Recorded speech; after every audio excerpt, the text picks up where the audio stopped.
इस वीडियो में हम देखेंगे जो 1813 का जो चार्टर एक्ट है उससे रिलेटेड एग्जाम में जो प्रश्न पूछे गए हैं उन सब को, जिससे क्या है कि आगे आने वाले एग्जाम में कोई भी प्रश्न पूछा जाए वो आपका गलत ना हो।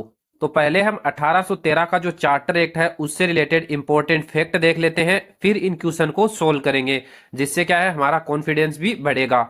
तो चलिए आज का अपना ये वीडियो स्टार्ट करते हैं। तो इस वीडियो में हम देखेंगे 1813 का चार्टर एक्ट से रिलेटेड पहले कुछ इंपॉर्टेंट फैक्ट जो आपसे एग्जाम में पूछे जा सकते हैं। तो पहली स्लाइड में देखेंगे जो ब्रिटिश ईस्ट इंडिया कंपनी थी उससे रिलेटेड क्या प्रावधान किए गए।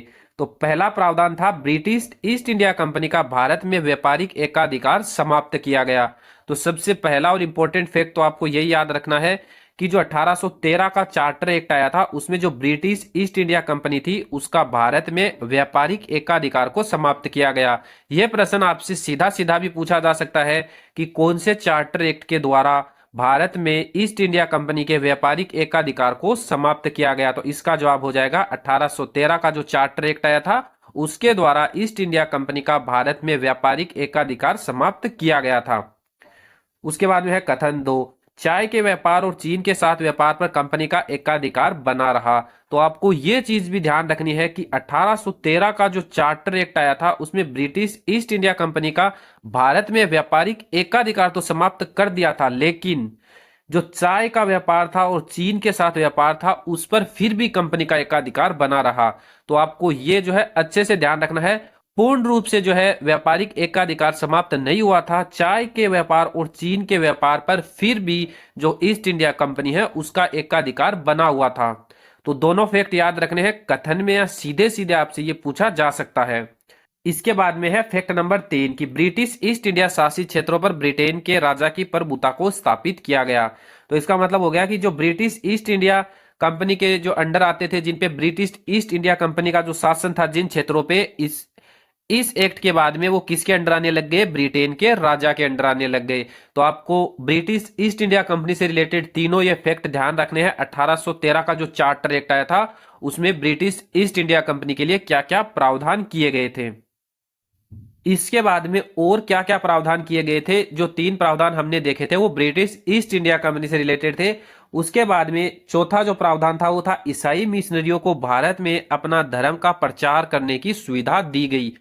तो ये प्रश्न भी जो है एग्जाम में सीधा सीधा पूछ लिया जाता है कि ईसाई मिशनरियों को भारत में अपना जो धर्म है उसका प्रचार करने की सुविधा किस चार्टर एक्ट के द्वारा दी गई। तो इसका जवाब हो जाएगा 1813 के चार्टर एक्ट के द्वारा। कथन में भी पूछा जा सकता है और सीधा सीधा भी आपसे ये पूछा जा सकता है। इसके बाद में जो 5वां प्रावधान था वो क्या था कि भारत में अंग्रेजी शिक्षा की नींव रखी गई। तो आपको यह फैक्ट भी ध्यान में रखना है कि भारत में अंग्रेजी शिक्षा की नींव कौन से चार्टर एक्ट के द्वारा रखी गई, तो 1813 के चार्टर एक्ट के द्वारा। उसके बाद में है फैक्ट नंबर 6, हर साल भारत के मूल निवासियों के बीच साहित्य, शिक्षा और विज्ञान के पुनरुद्धार, प्रोत्साहन और प्रेरणा के लिए 1 लाख की राशि निर्धारित की गई। तो आपको ध्यान रखना है ये वाला भी प्रावधान कि जो भारतीय थे उनकी शिक्षा के लिए 1 लाख रुपए की राशि जो है निर्धारित की गई हर साल के लिए। तो ये आपसे या तो सीधा सीधा पूछा जा सकता है या आपसे कथन में भी पूछा जा सकता है। तो इंपॉर्टेंट ये 6 जो है प्रावधान थे, आपको इन 6 को ध्यान में रखना है। इन्हीं से रिलेटेड जो है एग्जाम में प्रश्न पूछा जाता है।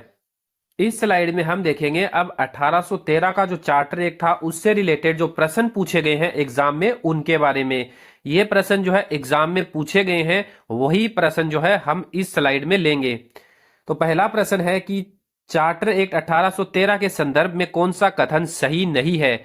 जो 6 प्रावधान पढ़ के आए थे अच्छे से आपको उनको ध्यान रखना है, उन्हीं से रिलेटेड प्रश्न पूछा जाता है।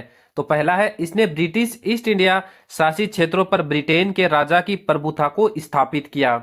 उसके बाद में है इस एक्ट ने ईसाई मिशनरियों को भारत प्रबद्ध करने की अनुमति प्रदान की गई। इसके बाद में इस एक्ट ने चाय के व्यापार सहित ईस्ट इंडिया कंपनी के एकाधिकार व्यापार को समाप्त कर दिया।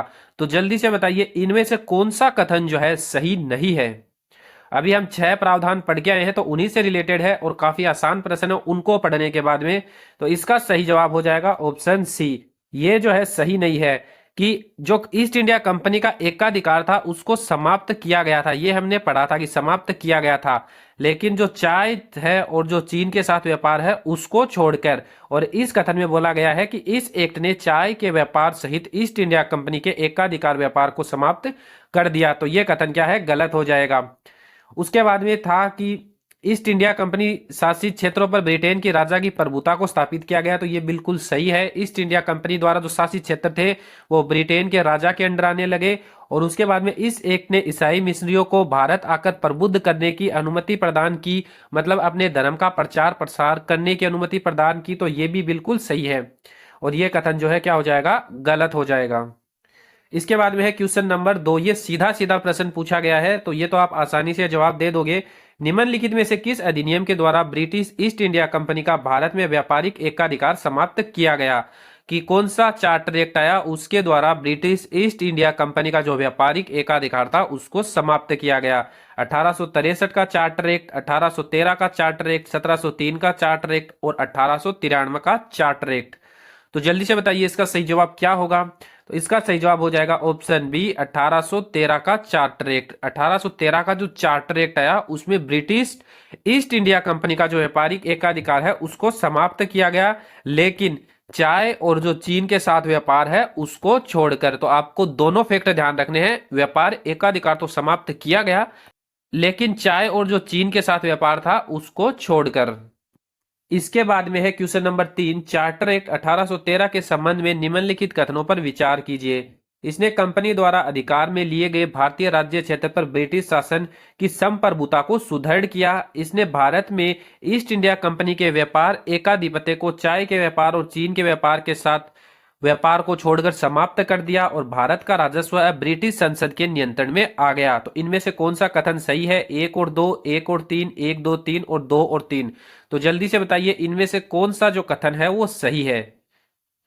तो अभी तक तो आपको पता चल गया होगा कि कौन से कथन सही है। तो चलिए मैं बताता हूं, कथन 1 सही है, कथन 2 भी सही है, कथन जो थर्ड है वो सही नहीं है। कि 1813 का जो चार्टर एक्ट था उसमें जो भारत का राजस्व है वो ब्रिटिश संसद के नियंत्रण में आ गया, ये कथन सही नहीं है।